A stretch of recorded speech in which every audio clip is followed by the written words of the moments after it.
On this episode with Cars with Jay, I drove a Honda Civic FN2 Type R.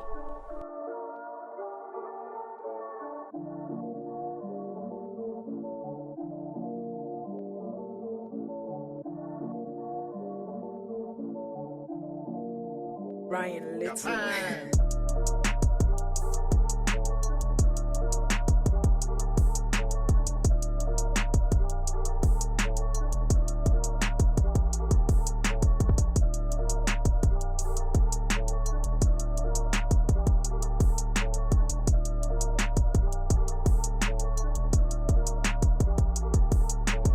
Okay guys, so welcome to 2019 and welcome to my first video on Cars with Jay. Today I'm going to be reviewing this Honda Civic FN2 Type R. So the model I'm driving now is a 2010 facelift model, and being a facelift it comes with a few extra options such as xenons and a limited slip diff. But what's most important is that limited slip diff and how it's completely transformed the driving experience compared to a pre-facelift model.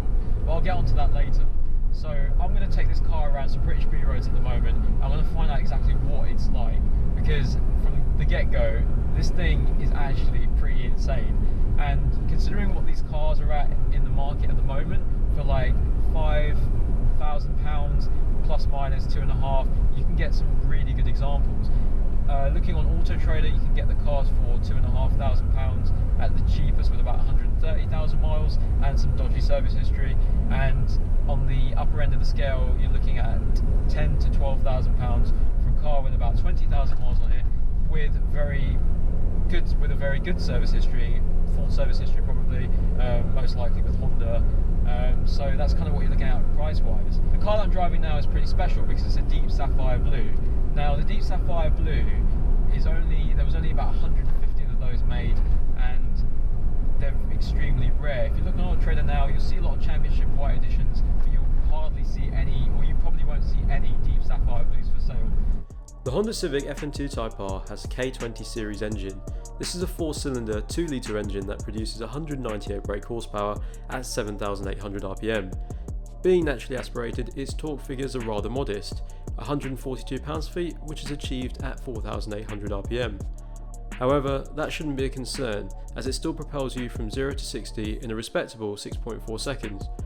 The FN2 has a 6-speed manual gearbox with sensible ratios that allow you to have some fun without breaking the speed limit. The gearing allows the car to achieve a top speed of 146 miles an hour. The car itself weighs 1,357 kilograms, which is 37 kilograms more than the EP3 Type R.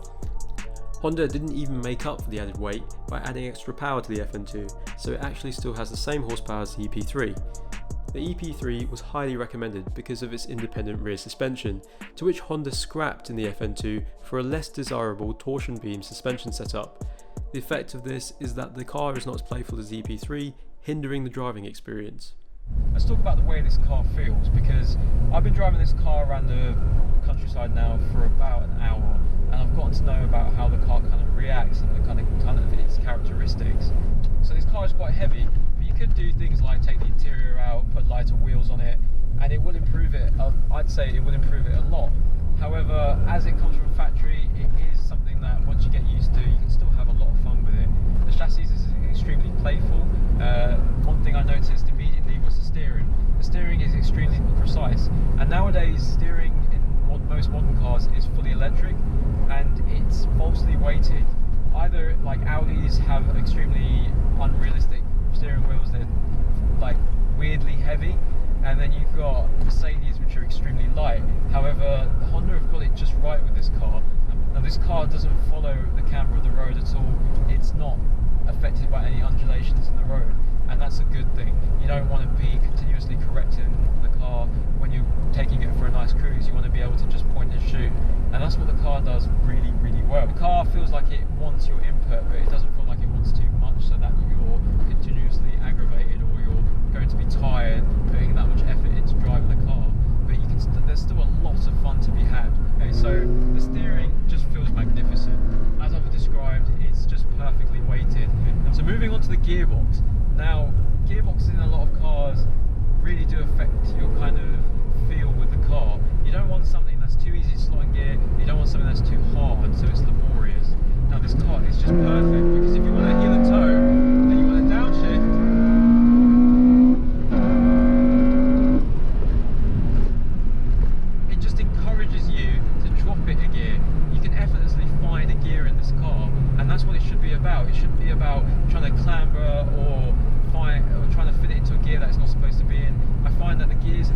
car. They're nicely spread apart, so you don't have the risk of going into the wrong gear. The pedals of the car are really well positioned, so basically they're quite flat. So if you wanted to do heel and toe, and if you wanted to do left foot braking, it's quite comfortable to do so. I noticed with like, again referring back to my Clear 182, the pedals are all over the place. I don't know what Renault were thinking, but they are literally just all misaligned. And I guess it's a cheap car, but with this car, the pedals are really, really well positioned, and the material of the pedals are really good as well. I don't feel my feet slipping on the pedals. Usually that happens. They've got little grips on them, which works. I wanted to move on to the dashboard of the car. So looking at the dash, I've seen that you've got your rev counter in front of you, just between the gap between the bottom and the top of the steering wheel, and that really works because in a hot hatch, it's nice to have a gauge with a needle rather than a digital gauge, because as you see the car going to VTEC and going through the gears, the needles really do bounce around, and it kind of adds some enjoyment to the whole experience and excitement.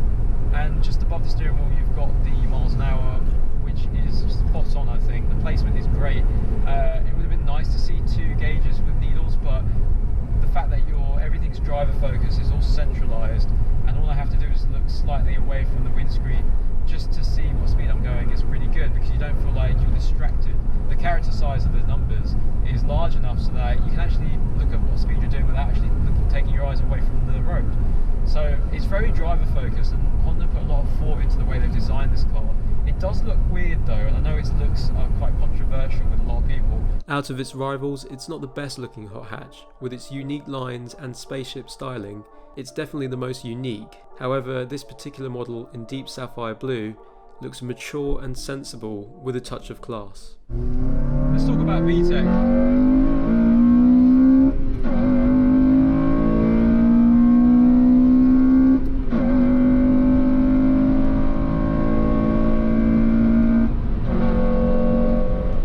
As you can see, this car is really, really dramatic when you open the tabs. I mean, it's got a HKS induction kit, which absolutely transforms the way the car sounds when you're accelerating. There's just so much induction noise, and there's not a lot of exhaust noise though, and it's something that I've spoken to the owner about, and that he kind of wants to explore at some point, but he doesn't feel the need to, because the induction noise is far more than adequate. So it's got a lot of induction noise. Don't expect to hear a lot of exhaust noises doing flybys. You kind of want to film for the front, because that's where you're going to hear most of the noise. But it sounds absolutely phenomenal, and you can really hear the tone shift when you go past 6,000 RPM. It just enters a whole new realm of the way that the car handles, and just another experience entirely. Right, so while my assistant helps set up the car, I thought I'd explain this kind of segment of the video. So basically, we're going to do a real world quickness test, and it's a segment that I kind of want to introduce because it shows you how quick the car actually is. I've got my camera car behind me, and he's going to stay roughly about a car length to 2 car lengths behind me, going around 30 miles an hour. I'm going to be going at 30 miles an hour as well, and what I'm going to do is put my foot down and reach the national speed limit, let's say 70 miles an hour, and this is going to allow you to see what this car is actually like. So anyway, let's get started. So I'll start the pace. We'll go to 30 miles an hour. Now I am going to be in 3rd gear for this, like you would be. I'm going to be going 30 miles an hour. Ryan's going to be going about 30 miles an hour in the camera car, and he's going to be about 2 car lengths behind me, so I'll just let him catch up a little bit. Okay, so now what he's going to do is, what I'm going to do now is I'm going to put my foot down, I'm going to drop into 2nd like you would, and I'm going to accelerate away from him. So 3, 2, 1. Nicely into VTEC.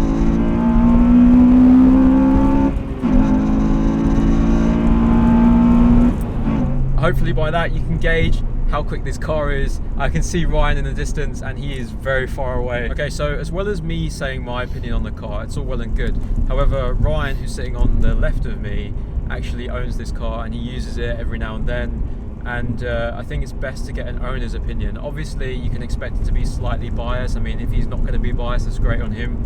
But it's nice to know an owner's perspective, because he lives with this car day in, day out. I've just driven it up and down the road a couple times. So Ryan, over to you. So what made you buy this car for starters? Let's start with that. Well, I've actually had another FN2 before this, as you know, got written off. Not my fault. Well, okay, tell everyone what happened with the FN2, the first one. Right, so I originally had a Civic Type S, and obviously natural upgrade was go to the Type R. The Honda Type R, the original one, The FN2, right? Yeah, the FN2. It was the same shape as this, but in the black. So it was more common. It was a pre-facelift, right? It was a pre-facelift, yeah. So it didn't have the OEM Xenons or light washers, anything like that. It was pre-facelift. I parked it outside my girlfriend's house, and then it got flooded. Basically, it rained all night. Woke up and it was half underwater. And I only owned the car a month, so I didn't really get to experience it as much as you wanted to like tick it off the box properly. Yeah, so obviously I didn't really experience it as I only owned it for about a month. Bought a Mini Cooper S, R56. Fun car, don't get me wrong, but I really wanted another Honda because I just miss the VTEC. It is addictive. So yeah, because you went straight to a turbo car and you kind of, I think everyone, if you're a petrol head, should experience a naturally aspirated hot hatch because there's not much like it. A turbo car just doesn't really compare. No. So you've looked around and like, did you consider anything else before you went for this, or did you know you were going to go? Well, I considered an Integra Type R DC5. I like them, and I still do like them. But obviously, this is at the time when I bought this car, it was my daily car. It was the only car I owned at the time. So when I bought it, I wanted the creature comforts, auto headlights, auto wipers, cruise control, that type of stuff. Which is why I went for this particular car, the FN2. And yeah, it looks newer. Like when you look at it from the outside, people call it the spaceship model, so it holds. You know what I mean? It still looks fairly new. I remember Jeremy Clarkson reviewing this actually, and he just talked about how futuristic it looks and stuff. I don't think he liked the car very much, it does look really futuristic. I mean, it's got a really low roof, I've noticed, and it makes you feel like you're driving a coupe. Okay, so you talked about DC5 Integra, but was there any other platform, or were you sticking to Honda? I was sticking to Honda. I mean, so the problem is my Mini had a few problems, like it kept leaking oil. After I had like a lot of work done on it, it still was playing up a little bit. And Hondas are reliable, so it's kind of an obvious thing to go for. Hondas are reliable. Yeah, and of course, like it was. So it was kind of, I've had one before. I wanted to experience it in more detail, like more. I mean, I only had it a month, so. This one is quite special, isn't it? And extremely rare because of its colour. Yeah. What colour is it? So this is a deep sapphire blue. I believe there's only 115 of them. Some people say 113, some say 115. So but it's around that number. But yeah, it's around that number. So it's theoretically more rare than the Championship White 200 edition. Yeah, of course. I mean, you look on Auto Trader, there's tons of them, but you don't see any of these for sale. No, I never know. Yeah, so obviously that's why I went for the colour. Me personally, I'm into my Hondas quite a lot, and I didn't even know that they come in this colour. I don't know if you was aware that they come in this before. No, honestly, I didn't know. Neither did I. So yeah, that's one of the reasons why I bought this exact car. So this car is deep sapphire blue, but on top of that, because it is a facelift compared to your old one, which was a 2006, what other optional extras does it actually come with? So it's got OEM Xenons and obviously headlight washers, limited slip diff. And I think before they introduced the facelift, this was only available on the Championship White edition, right? I believe so, yeah. Or something like that. I think it wasn't as standard. I think you had to pay extra to have it, but on the facelift they put it on all of them, so you didn't ask for it. Yeah, exactly. You've got an engaged response. Going through the corners, I feel like there's a lot more grip. Yes. There's a lot more feel for the steering wheel. Like every little movement, I can feel it a little bit more, and it gives you kind of like more traction. Where it feels like it gives you more traction. And it kind of feels like it gives you a lot more confidence coming out. Exactly. You're not afraid to plant it because you know that you're not going to understeer it. You kind of put it around, you get the grip. You've owned this car for a while now. So how long have you owned it? So I've had it a year and 2 months. Okay, so in that year, like, what do you think of it? Did it meet your expectations? Yeah, Are you glad you went back to it? Yeah, definitely, 100%. And once you drive, like a lot of people slate Hondas, that's slow and whatever. But because there's like a big it's a big thing. Honda thing. Honda thing. The same as like, you know what I mean? There's a lot of people that slate like other cars. The Hondas they always slate, but until you drive one, they are fun. They're fun to drive. I kind of avoided looking at Hondas because I didn't really want to be. They didn't seem like they'd appeal to me, and until I got behind the wheel of it, I can tell. Especially this model. I've driven an EP3 before, and hands down, that I thought it was absolutely amazing. It reminded me of my Clio 182, and I love my Clio 182. It's such a well balanced car. So driving the FN2 I was kind of hoping it would be like the EP3 experience. One thing I can for sure say that it is quite different to the EP3. Definitely. The EP3 is a lot skinnier, and it feels like a lot more nimble. It's got skinnier tyres, it's got slightly less power. However, the FN2 is a bigger car, and naturally with bigger cars, they feel larger. You know, you can't get away from that. And being a bigger car, it kind of makes it appear like it's heavier. I think this car is actually heavier than the EP3, and it's got relatively the same power, which usually means it doesn't feel as quick. However, as we showed you in the real world quickness test, this car actually does move quite far. Yeah. Another thing I noticed about this car, and especially when driving, I talked about the pedal placement before. The position of the pedals are superb. The way Honda have done it is great. It's so driver focused, and it allows you to heel and toe the car, which in most hot hatches they don't really allow you to do. And if you're a car enthusiast, you probably want to learn how to left foot brake and heel and toe. Now, the pedal travel is something that took me by surprise. There's hardly any pedal travel at all in the pedals. When putting the clutch down, it barely moves. To get into gear, the bike point is extremely fine, so you can stall the car easily. However, luckily I haven't stalled the car. Braking as well, brake pedal is extremely responsive, only requires a short tap and you're already on the brakes. There is a bit more travel than the other pedals, but it gives you that range of control, and I think left foot braking with a really sensitive brake pedal isn't always the best if you've ever tried it. And the throttle as well, there's hardly any movement, but the movement that it does have, it still feels like it gives you enough to control its acceleration, and I think that's great. You know, the way they've designed the car and made it, it does feel so driver focused, and a little detail like the pedals, they've done so well, so I can't really fault them on that. The way the car goes into gear as well, you know, you can tell they've had a good long thought about it. They've engineered the car so well. There's just such a nice resistance level when you're putting the car into gear, and especially when changing up or down, it just wants to carry the gear into whichever way you want to go. But overall, you know, the car is great. It's just the weight of the car that kind of masks it for me. It's still a very quick car, it just doesn't feel as quick as it should feel. And that's the kind of only gripe with these cars. I'd happily strip out the car, put bucket seats on it, put lighter wheels. It's not always people's preference to strip a car out and use it every day, and I can understand that. But for a car you can use every day, this car is great. The fuel economy is not too bad as well. You can average like 35, 38 miles per gallon on the motorway. You can get mid-40s. It's got cruise control, so if you do take on the motorway, it's got that extra comfort feature. In terms of road tax is about £315 on this car, which is, if you break it down monthlies, it's not too bad. And if you talk about servicing parts, so tyres, you're talking about £90 a corner, which is not too bad. You don't really go through them that quickly in this car because it handles, the traction's really, really good, and it doesn't unnecessarily spin up the wheels, so going through the tyres shouldn't be too bad. In terms of service, you're talking about £120 for a minor service and £280 for a major service. Those prices are inclusive of VAT. In terms of general wear and tear, it's not expensive at all. Oil's about £30, oil filters are not too expensive either, £10 or something like that. So it's a relatively affordable car to run. When looking to buy a Honda Civic FN2 Type R, there are a few things you need to look out for. Across the range of K20 series engines in the FN2, many owners reported seeing inconsistent oil consumption, with some FN2 Type Rs consuming a lot more and some consuming hardly any. Unfortunately, it's up to the seller to tell you how much oil that particular car you're looking at consumes.